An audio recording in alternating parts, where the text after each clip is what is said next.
first, the big story tonight continues to come out of the United States as protests have intensified against Donald Trump's travel ban from several Muslim-majority countries.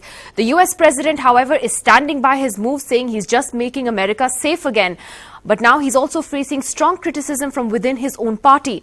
In the UK, meanwhile, 1 million people, in fact more than 1 million people, have signed a petition saying that his state visit to the UK should be cancelled. Well, my colleague Namrata Brar now joins us with the very latest from New York. Namrata, we've seen the president waking up and tweeting, as he seems to do every day. And this time he continues to defend this decision, in fact saying in one of his tweets that there are a lot of bad dudes out there. We couldn't have announced this ban a week earlier. It had to be done the way that it did. The important thing, though, Namrata, is that people are hitting back and his own party is now hitting back.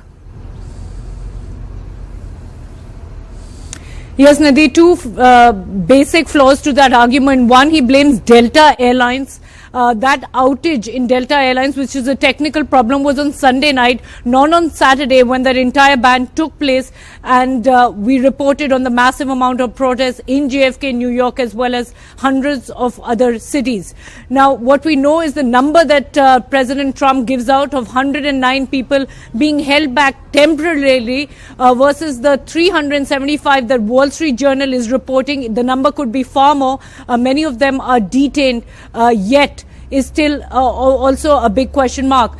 I also want to point out to President Trump now elevating his strategic advisor Steve Bannon in the position of Joint Chiefs of Staff. These are generals of national security in America. It's never been done before. This is a man whose alt-right extremist views against Muslims are well known and documented. Also, Nidhi, while we are talking, I've just got a text from Republican Hindu Coalition saying that they are fully supporting President Trump's ban.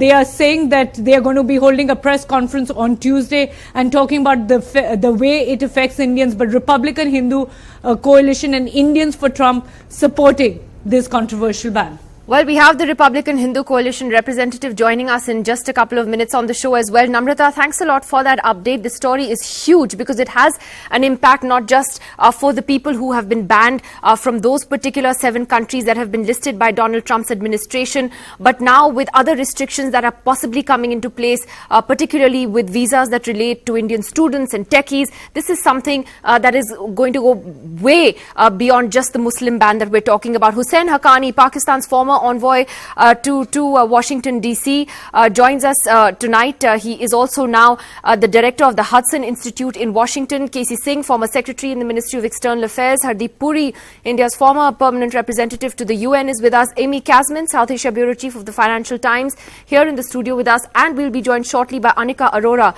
who is a member of the Republican Hindu Coalition in India. Hussain Haqqani, let me ask you first. There seemed to be some kind of a hint that Pakistan could be next in that list of countries that the Trump administration has disallowed visas to over the next 3 months. Are you picking up any serious talk about that in Washington? Very frankly, I don't think that there was any serious talk even about this current ban. The 7 countries that have been listed did not have even a single of their citizens. There are 1 million Pakistanis in the United States, their families, and there are people who are from Pakistan, from Saudi Arabia, and from these 7 countries that work for companies like Google and General. Mr. Haqqani, I really apologize. There's a problem with your audio. We're just going to try and fix that. I do apologize for that. And you know what you're saying, that you didn't think it was serious.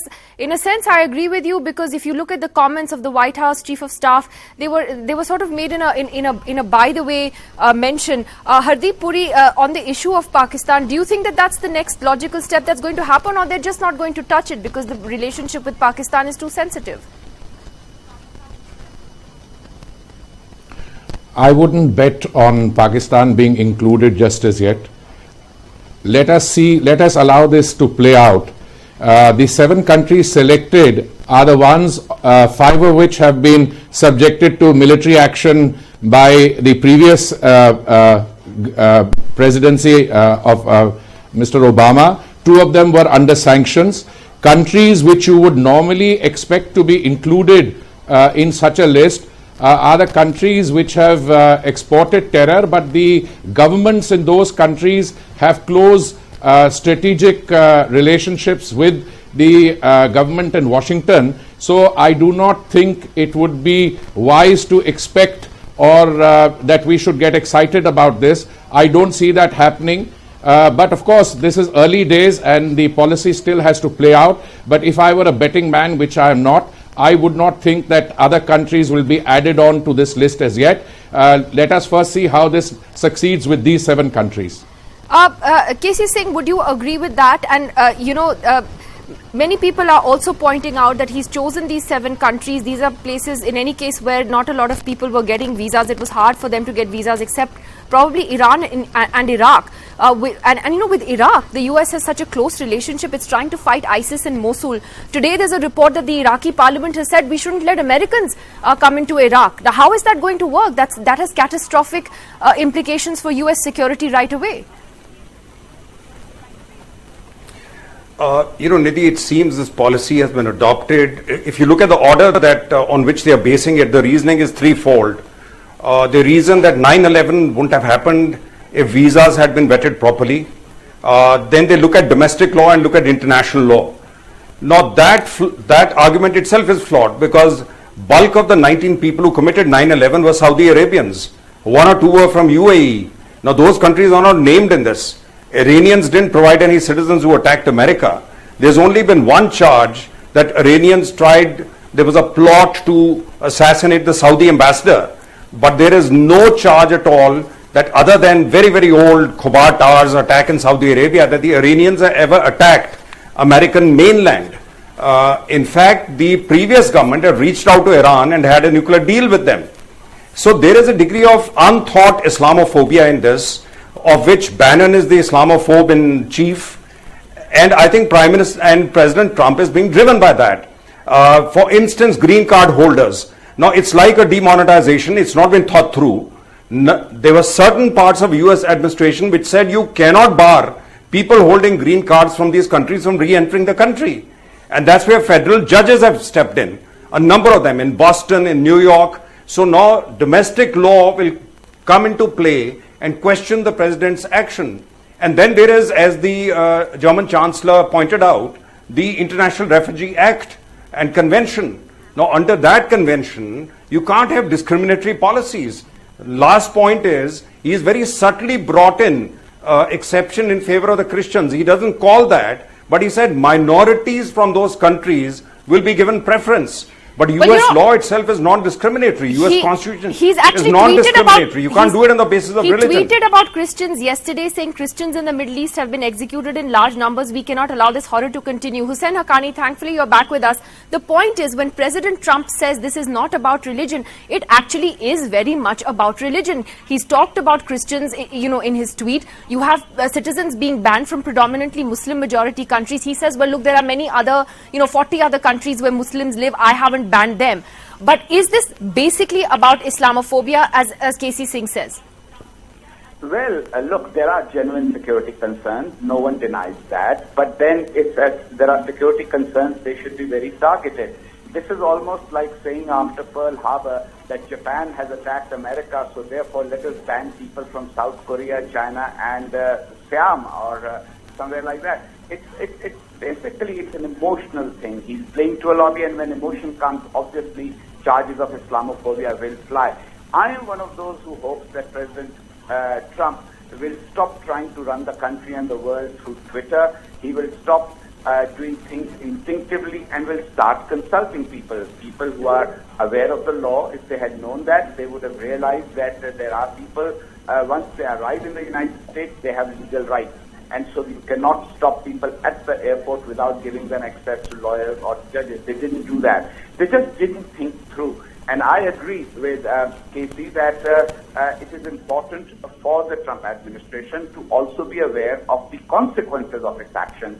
The fact that so many people have come out on the streets rather spontaneously shows that President Trump will not have much of a honeymoon if he continues to just listen to Mr. Steve Bannon and Mr. Steve Miller. I think that's very important what you've said about the protests. And Amy Kasman, Perhaps that's been one of the heartening things to see over the weekend as these events unfolded, that ordinary Americans have just come out and come out in large numbers to protest. My sense is, as I was telling you this earlier, is that this is bothering Donald Trump a lot, which is why he's tweeting about it. You know, he's tweeted again in the last 7 minutes about American jobs being lost and so on. Is this something that you think is fundamentally getting to him at somewhere?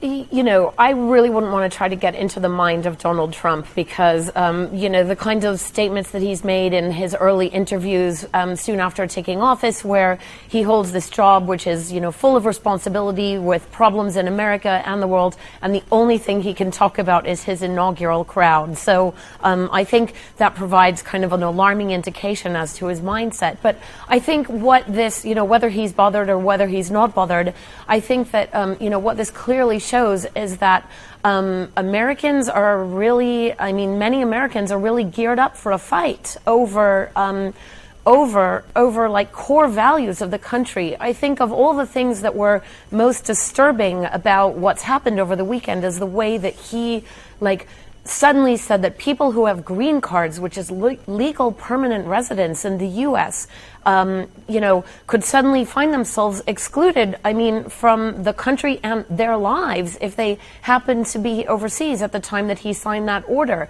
That is such a kind of a breathtaking assault on people's basic rights and liberties. And right now it's from, you know, citizens of these 7 targeted countries. But frankly, I think what a lot of Americans feel is if you can take away the rights of this entire group of people overnight with no consultation, with no due process, with no reason to think that any of them have done anything wrong, then everybody's rights are at risk. And I think people are really mobilizing because they see it as a very, very slippery slope. I mean, people, you know, this administration may want to remake the entire social fabric of America. And today it's these 7 countries, and tomorrow it can be other people. So I think people really feel that there's something very existential at stake about the future of American society. And it's very clear that they're really going out there to show we're not going to accept this and just be quiet and let it go on like this. I have seen people here, Amy, commenting that it's, you know, this is something that is, you know, very much within the United States. The US has the right to decide who should enter its country and who shouldn't. And therefore, why should, you know, everyone else be, you know, bothered about what the US has done? But you see leaders from all over the world, from Trudeau to Merkel to the French leadership to the to the London mayor Sadiq Khan, who's issued a strong statement. I mean, do you think there's a moral responsibility for countries also to speak out and say something? I'd like to just say one thing to this issue of you know, countries have the right to decide who comes into their country, but you know, that's absolutely true. I wouldn't argue with that. But green card holders, you have already decided that they have the right to live in your country. You've given them that through a process and that is like very rigorous, as many Indian green card holders are well aware. And to suddenly say, now we take that right away from you, you know, overnight, not because of anything that you've done individually, is absolutely, I mean, you know, that is the beginning of the end of the rule of law and due process and fairness. Hardeep Puri, is there a worry here? You know, quite apart from the fact that a lot of, you know, Muslims from other countries as well right now are very wary of traveling to the United States, worried about, you know, how this is going to play out because it seems so arbitrary right now. But, you know, for India, the impact could really be through the cutting down of H-1B visas, through the L-1 visas that are, of course, for shorter periods. I mean, this is something that could really hit Indian IT companies. They have expressed a concern about it. They're worried about it. Students could be hit in a bad way. Are you concerned about that? Nidhi, there are 2 issues which I would like to see resolved. One, are we only seeing a doubling down and a vigorous implementation of election promises in the first week, or do they intend to go ahead with these kinds of actions even in the coming weeks? Once the challenge to the executive orders from the courts takes effect and public opinion asserts itself within the United States and governments throughout the world react, the Iranians, for instance, have reacted with a reprisal action that they will ban Americans from coming there. This is likely to happen elsewhere. at that point of time, the newly elected president might decide to consider widening his consultation base and move ahead from Messrs. Miller and Brannan and consult some of the others who have a little more experience in the conduct of policy. Let that let that play itself out. But I am worried about H-1B visas. I am also worried about other categories visas, only to the extent that if arbitrary actions are taken and if commercial consequences and other factors are not taken on board, then you could get a lot of disruption. We are already seeing turbulence in the air, and that turbulence might hit different sectors of the economy. But after a few months, when they weigh the consequences of some of these actions, let's take the issue of jobs, for instance. There are 1.5 million people employed in Mexico and China as a result of American investment. Even if you bring all those jobs back, you can't produce more than half of those jobs. They may not be competitive. So I think the competitiveness factor is important. If I were to advise the Indian government, I would counsel restraint and patience and tell them not to inject ourselves into this turbulence which is going on. As and when the policy unfolds, we should talk to the Americans quietly, remind them about their commitments, about the state of play, and I'm confident that India is uniquely positioned to be able to manage this turbulence. But yes, there is cause for worry, and I don't want to be overstating the confidence level here. I want to ask, Hussain Haqqani on the issue of Pakistan, which is that, you look at these 7 countries which in the past have been described as problematic in terms of how they're dealing with terrorism, even by President Obama, but he didn't have this blanket ban on all people coming to the United States from there. And, people have pointed out the sheer hypocrisy of that, given that, as you yourself know, that, Pakistan being an epicenter of terror, Saudi Arabia sponsoring terror groups, Afghanistan being, an epicenter of terror as well. None of these countries are on that list. Why do you think then he drew up a list of only these 7 countries? Do you think it was in a sense, as Hardeep Puri was trying to suggest, bluster in the first week, trying to show that I'm going to keep up my poll promises, and that he may, relook at this months down the line? Exactly. I mean, I said the same thing when the sound wasn't working. I was trying to say that we must understand that what is happening right now is that element of Middle America that supported President Trump over certain very vague promises and Twitter 140-character statements, they want some action. Now, economic change, etc., takes time. How do you convince them that I am a man who will do what he said? You just start issuing executive orders. Normally, executive orders are vetted by lawyers. President Obama's executive orders, several of them were overturned by courts. This could have been avoided, the disaster of this being questioned in courts could have been avoided if some lawyers had actually drafted the executive order. We must understand that Mr. Bannon wants to recreate America the way it was maybe 100 years ago. An all-white country. He has said that he doesn't want too many Indians in Silicon Valley. He says that it should be white Americans rather than Indians. And so he is kind of also instrumental in this very, shall we say, haphazard action. But look, America is much greater than that. It has laws, it has institutions. We will soon see the institutions playing out. And this is a newly elected president getting settled in the White House. Now, on the specific question, I don't know, Hussain Haqqani, whether you and Hardeep Puri are just, being optimistic, and I hope what you're saying is correct. We are just being cautious. We are being cautious, and we are giving a newly elected president a chance to deliver. So we are not saying, I'm not optimistic or pessimistic. You're just trying to be realistic. Well, let me and ask then on Anika. The subject of Pakistan, let me just say one thing. Yeah, sure. Pakistan, Saudi Arabia, these are countries with which people like General Mattis has worked very closely in the past. He would be very reluctant to put a blanket ban. These countries were kind of expendable. Somalia, Sudan, these are not countries where there are large armies But that is if Trump follows the process of consultation, which apparently he didn't do even in this case. And you're right. I think Pakistan is too important an ally for the US right now for them to try and do this kind of a blanket ban. Saudi Arabia. Yeah, and Saudi Arabia, of course. Anika Arora, who's a founding member of the Republican Hindu Coalition, she joins us now from Mumbai. Anika, I hope you can hear us. The Republican Hindu Coalition has said that it supports the steps that President Trump has taken. Can you tell us why?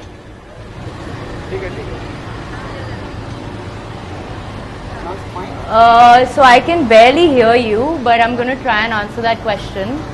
I don't know if Go ahead. I'm getting an echo.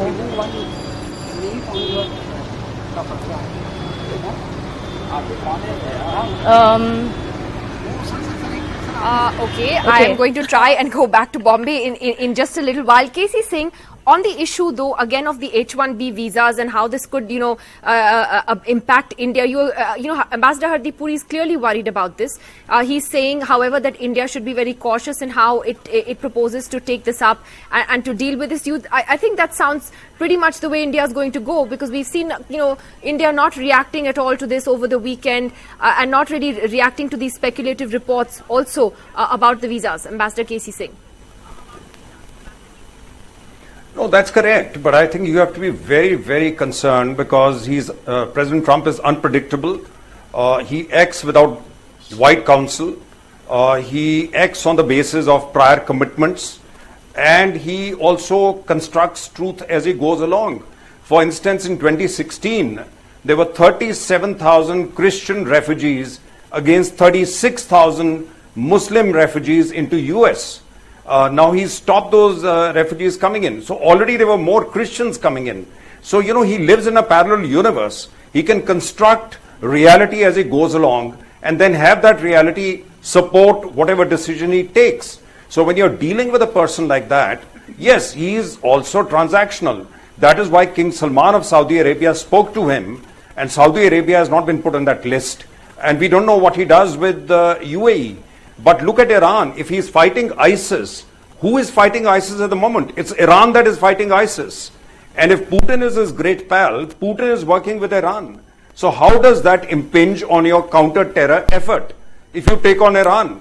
So none of this is thought through. It is all based on a constructed, very, very shallow understanding of the issue. And it may be a similar approach to the H-1B visas.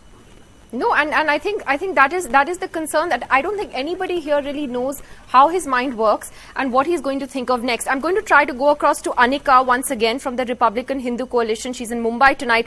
Anika, why does the Republican Hindu Coalition support what Donald Trump has done?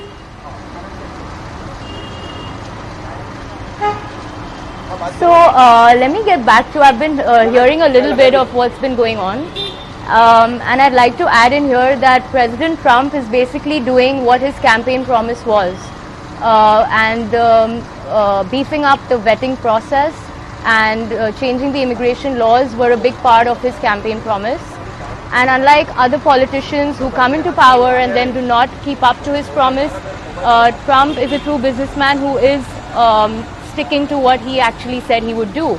And I feel like the media is hyping this up because it's Trump, and we all know what kind of negative media attention he's got. But Obama as well, the Obama administration, had identified the same 7 countries as potential threats to America. And also in 2011, Obama had sanctioned a similar order towards Iraqi refugees. So it's really not any different from what the previous government has done. There's never been a blanket ban on people coming from countries. There's never been a blanket ban on people coming from countries. Do you genuinely believe that America is safer today because of this? Isn't this going to strengthen the hands of groups like ISIS, so which will say that this is exactly what we're fighting? The ban, I can't hear exactly everything what you're saying, but from what I understand, the ban is just a temporary order. It's not a permanent order, and it is only to refugees, to clarify, to refugees and visitors. It is not for green card holders. and it's not for diplomats. And it is also a temporary ban for H1. And but since this is President Trump is so great and he keeps all his promises, the current law has to be stopped. are you going to support him cutting down visas to Indian students and Indian techies? Are you going to support that too? Is that a good idea? Because that's coming next. He will not. No, not at all, because he will not. And if you go back, and again, this is all negative media attention on him. If you go back into a lot of things that he said, and we have also spent a lot of time with Trump during the campaign, after he became president, we were there at the inauguration week, and he is completely pro-skilled labor and skilled immigration. And his words are that if someone's coming and getting you don't think he's going to do it? You don't think he's going to do it? I hope he doesn't either. But we will call you back on the show if that does happen. Amy Kasman gets the last word. Yeah, I just wanted to ask a question for the people who think that this is a really good idea. If a Hindu committed a terrorist attack in America and all Hindu Indians were banned and all Hindu Indian green card holders in America were told, if you leave the country, you can't come back, would you be okay with that? I wouldn't, but maybe you would. Well, she's probably going to say that Hindus are not terrorists. Can I make a point quickly? Yes, Casey Singh. Nidhi, I said what we should stop dividing the diaspora like this. There's 7 million Indians in the Gulf. Now, if you're going to be taking sides with Trump on an Islamic issue, think of those 7 million Indians too. Absolutely, absolutely. Amy Kasman, though, the point on security, is there a big fear now, and there seems to be, that groups like ISIS will derive strength from this, and they will turn around and say this is exactly why the Islamic world needs to come together and fight? Two things. Number one, Nidhi, can I come in? Nidhi, can I come in for a minute? One second, Nidhi? sir. One second. Yeah. I think this does feed heavily into the ISIS narrative, which wants to create this idea of a civilizational war between Muslims and the West, and that this idea that Muslims have no place in the West and that there's an intractable enmity that cannot be resolved. They want to get rid of what they call the gray zone, which is where moderate Muslims live in harmony with people of different faiths in different societies. So this feeds perfectly into that narrative. They can say, look, here's the proof. America is anti-Islam.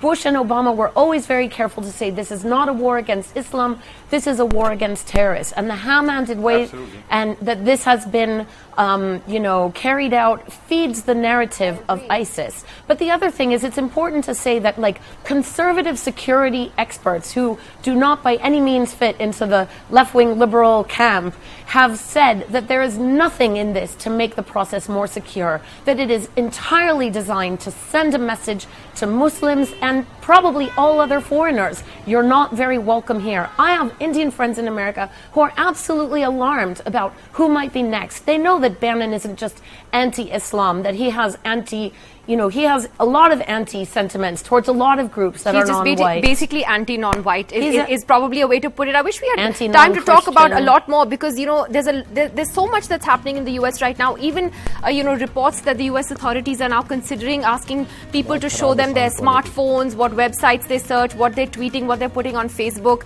because in the words of President Trump, there are a lot of bad dudes out there. Thank you to you all for joining us tonight. We'll take a break. Our exclusive with Akhilesh Yadav is next.